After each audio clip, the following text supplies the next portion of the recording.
ಎಲ್ಲರನ್ನೂ ಒಳಗೊಳ್ಳೋದು ಅಂದ್ರೆ ನಿಜವಾಗ್ಲೂ ಏನು? ಈ ಪ್ರಶ್ನೆ ಇದೆಯಲ್ಲ, ಇದನ್ನ ನಾವು ಮತ್ತೆ ಕೇಳಿಕೊಳ್ಬೇಕಾದ ಸಮಯ ಬಂದಿದೆ. ಸಮಾಜದಲ್ಲಿ ಎಲ್ಲರಿಗೂ ಒಂದು ಜಾಗ ಕೊಡೋದು ಅಂದ್ರೆ ಅದು ಕೇವಲ ಒಂದು ಸೌಲಭ್ಯ ಅಲ್ಲ, ಅದು ನಮ್ಮೆಲ್ಲರ ಜವಾಬ್ದಾರಿ. ಬನ್ನಿ ಇದ್ರ ಬಗ್ಗೆ ಇನ್ನಷ್ಟು ಆಳವಾಡಿ ನೋಡೋಣ. ನೋಡಿ, ಈ ಪ್ರಶ್ನೆ ಇದೆಯಲ್ಲ, ಇದೇ ನಮ್ಮ ಇವತ್ತಿನ ವಿಶ್ಲೇಷಣೆಯ ಕೇಂದ್ರ ಬಿಂದು. ಇದು ನಮ್ಮ ಮುಂದಿರೋ ಆಯ್ಕೆಯನ್ನ ತುಂಬಾ ಸ್ಪಷ್ಟವಾಗಿ ಹೇಳುತ್ತೆ. ನಾವು ಕೇವಲ ನಮ್ಮ ಜಗತ್ತಿಗೆ ಬನ್ನಿ ಅಂತ ಆಹ್ವಾನ ಕೊಡ್ತಿದ್ದೀವಾ, ಅಥವಾ ಎಲ್ಲರಿಗೂ ಸರಿಹೊಂದುವಂತಹ ಒಂದು ಹೊಸ ಜಗತ್ತನ್ನೇ ಕಟ್ಟೋಕೆ ನಾವು ಸಿದ್ಧರಿದ್ದೀವಾ? ಸೊ ಇಲ್ಲೇ ನೋಡಿ ವಿಷಯ ಇರೋದು.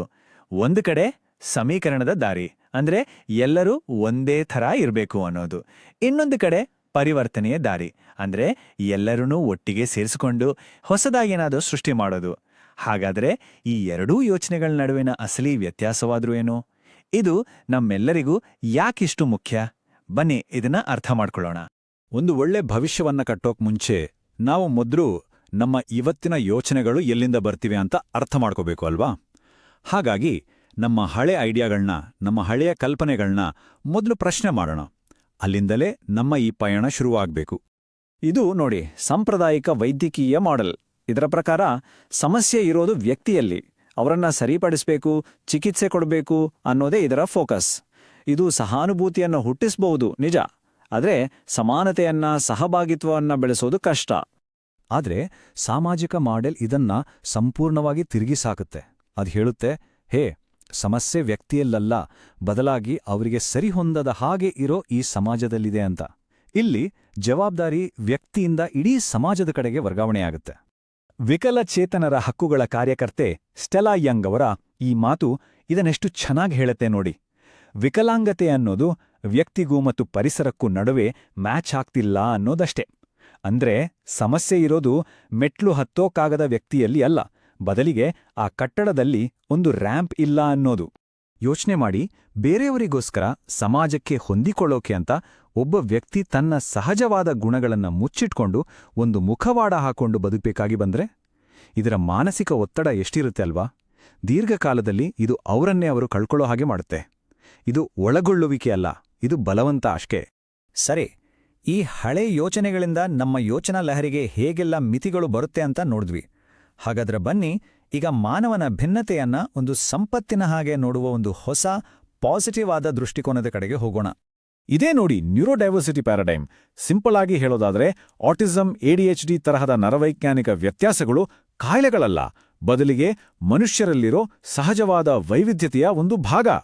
ಹೇಗೆ ನಮ್ಮ ಕಣ್ಣಿನ ಬಣ್ಣ, ಚರ್ಮದ ಬಣ್ಣ ಬೇರೆ ಬೇರೆ ಇರುತ್ತೋ, ಹಾಗೆ ನಮ್ಮ ಮೆದುಳು ಕೆಲಸ ಮಾಡೋ ರೀತಿಯಲ್ಲೂ ವೈವಿಧ್ಯತೆ ಇದೆ. ಹಾಗಾದ್ರೆ ಈ ಹೊಸ ಯೋಚನಾ ಕ್ರಮ ನಮ್ಮ ಮನಸ್ಥಿತಿಯನ್ನ ಹೇಗೆ ಬದಲಾಯಿಸುತ್ತೆ?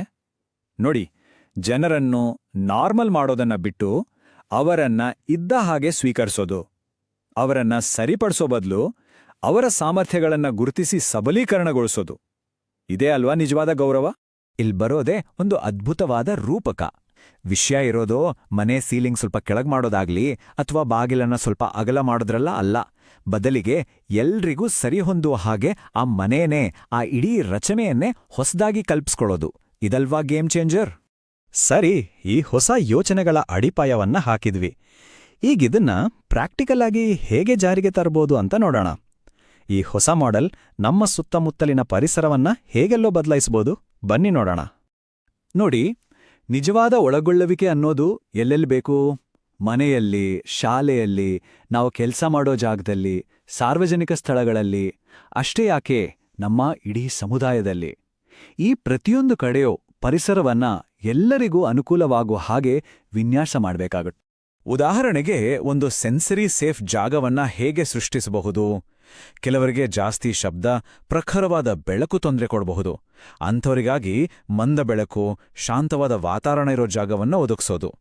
ಅವರ ಗಮನ ಕೇಂದ್ರೀಕರಿಸೋಕೆ ಸಹಾಯ ಮಾಡೋ ಫಿಜಿಟ್ ಟೂಲ್ಸ್ ಕೊಡೋದು. ಇದೆಲ್ಲ ಸಣ್ಣಪುಟ್ಟ ಬದಲಾವಣೆಗಳೇ, ಆದರೆ ಇದರ ಪರಿಣಾಮ ಮಾತ್ರ ದೊಡ್ಡ. ಇದು ಬರೀ ಮಾತಲ್ಲ, ದೊಡ್ಡ ದೊಡ್ಡ ಕಂಪನಿಗಳು ಇದನ್ನ ಮಾಡಿ ತೋರಿಸ್ತಿವೆ. SAP, ಮೈಕ್ರೋಸಾಫ್ಟ್ನಂಥ ಕಂಪನಿಗಳು ಇಂಟರ್ವ್ಯೂ ಮಾಡೋ ರೀತಿನೇ ಬದಲಾಯಿಸಿವೆ. ಮಾತಾಡೋ ಬದಲು ಕೆಲ್ಸ ಮಾಡಿ ತೋರಿಸಿ ಅಂತ ಹೇಳ್ತಾರೆ. JP ಮಾರ್ಗನ್ ಚೇಸ್ನವರು ಹೊಸದಾಗಿ ಸೇರಿದವರಿಗೆ ಸಪೋರ್ಟ್ ಕೋಚ್ಗಳನ್ನ ಕೊಡ್ತಾರೆ. TCSನವರು ಪ್ರತಿಯೊಬ್ಬರ ಸಾಮರ್ಥ್ಯಕ್ಕೆ ತಕ್ಕಂತೆ ಜಾಬ್ ರೋಲ್ಗಳನ್ನೇ ಡಿಸೈನ್ ಮಾಡ್ತಾರೆ. ಅಂದ್ರೆ ಒಳಗೊಳ್ಳುವಿಕೆ ಬರೀ ಸಾಮಾಜಿಕ ಜವಾಬ್ದಾರಿ ಅಲ್ಲ, ಇದೊಂದು ಸ್ಮಾರ್ಟ್ ಬಿಸ್ನೆಸ್ ಸ್ಟ್ರಾಟಜಿ ಕೂಡ ಹೌದು. ಇಲ್ಲಿ ಒಂದು ಸರಳವಾದ ಪ್ರಶ್ನೆ ಬರುತ್ತೆ. ಒಂದು ಗಿಡದಲ್ಲಿ ಹೂ ಅರಳಿಲ್ಲ ಅಂದ್ರೆ ನಾವು ಹೂವನ್ನ ದೂರ್ತೀವಾ ಅಥವಾ ಅದಕ್ಕೆ ಬೇಕಾದ ಮಣ್ಣು ನೀರು ಬೆಳಕು ಸರಿ ಇರ್ಲಿಲ್ಲ ಅಂತ ಪರಿಸರವನ್ನ ಸರಿಪಡಿಸ್ತೀವಾ? ಉತ್ತರ ಸ್ಪಷ್ಟ ಅಲ್ವಾ? ಪರಿಸರವನ್ನ ಸರಿಪಡಿಸೋದ್ರ ಬಗ್ಗೆ ಮಾತಾಡಿದ್ವಿ. ಈಗ ನಮ್ಮ ಯೋಚನೆಯನ್ನ ಇನ್ನೊಂದು ಹಂತಕ್ಕೆ ತೆಗೆದುಕೊಂಡು ಹೋಗೋಣ. ನ್ಯೂರೋಡೈವರ್ಸಿಟಿಯನ್ನ ಒಂದು ಸಮಸ್ಯೆಯಾಗಿ ನೋಡೋ ಬದಲು ಅದರಿಂದ ಇಡೀ ಸಮಾಜಕ್ಕೆ ಆಗೋ ಲಾಭಗಳೇನು ಅಂತ ನೋಡೋಣ. ಇಲ್ ನೋಡಿ, ನಾವು ಕೇವಲ ಅಕಾಮಡೇಟ್ ಮಾಡೋದ್ರ ಬಗ್ಗೆ ಮಾತಾಡ್ತಿಲ್ಲ, ಬದಲಾಗಿ ನರವೈವಿಧ್ಯತೆ ಹೊಂದಿರೋ ವ್ಯಕ್ತಿಗಳು ನಮ್ಮ ಸಮಾಜಕ್ಕೆ ತರೋ ಅದ್ಭುತವಾದ ಸಾಮರ್ಥ್ಯಗಳ ಬಗ್ಗೆ ಮಾತಾಡ್ತಿದ್ದೀವಿ. ಪ್ಯಾಟರ್ನ್ ರೆಕಗ್ನಿಷನ್, ಆಳವಾದ ಫೋಕಸ್, ಹೊಸ ರೀತಿಯಲ್ಲಿ ಯೋಚಿಸೋ ಸೃಜನಾಶೀಲತೆ, ಇದೆಲ್ಲ ನಮ್ಮ ಸಮಾಜಕ್ಕೆ ಸಿಕ್ಕೋ ದೊಡ್ಡ ಆಸ್ತಿ.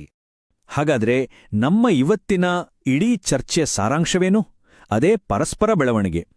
ಒಳಗೊಳ್ಳುವಿಕೆ ಅಂದ್ರೆ ಯಾರೋ ಒಬ್ಬರಿಗೆ ಸಹಾಯ ಮಾಡೋದಲ್ಲ, ಇದು ಎಲ್ರೂ ಒಟ್ಟಿಗೆ ಬೆಳೆಯೋದು, ಒಬ್ಬರಿಂದೊಬ್ರು ಕಲಿಯೋದು. ಈ ಪ್ರಕ್ರಿಯೆಯಲ್ಲಿ ಎಲ್ಲರೂ ವಿಕಸನಗೊಳ್ತಾರೆ ಮತ್ತು ನಮ್ಮ ಸಮಾಜ ಇನ್ನಷ್ಟು ಬಲಿಷ್ಠ, ಇನ್ನಷ್ಟು ನವೀನವಾಗುತ್ತೆ. ಹಾಗಾಗಿ ಒಂದು ವಿಷಯ ಸ್ಪಷ್ಟ: ನಿಜವಾದ ಒಳಗೊಳ್ಳುವಿಕೆ ಅನ್ನೋದು ನಾವು ಯಾರಿಗೋ ಮಾಡೋ ಉಪಕಾರ ಅಲ್ಲ, ಅದೇ ನಮ್ಮೆಲ್ಲರ ಭವಿಷ್ಯ. ಹಾಗಾದ್ರೆ ಈ ಒಂದು ಕೊನೆಯ ಪ್ರಶ್ನೆಯೊಂದಿಗೆ ಈ ಚರ್ಚೆಯಿಂದ ಮುಗಿಸೋಣ. ಒಳಗೊಳ್ಳುವಿಕೆ ಅನ್ನೋದು ನಾವು ಯಾರಿಗೋ ಕೊಡುವ ಒಂದು ಸೌಲಭ್ಯ ಅಲ್ಲ, ಬದಲಿಗೆ ನಾವೆಲ್ಲರೂ ಒಟ್ಟಾಗಿ ಸೇರಿ ಕಟ್ಟುತ್ತಿರುವ ನಮ್ಮ ಭವಿಷ್ಯ ಅಂತ ಯೋಚಿಸಿದ್ರೆ ಹೇಗಿರ್ಬೋದು?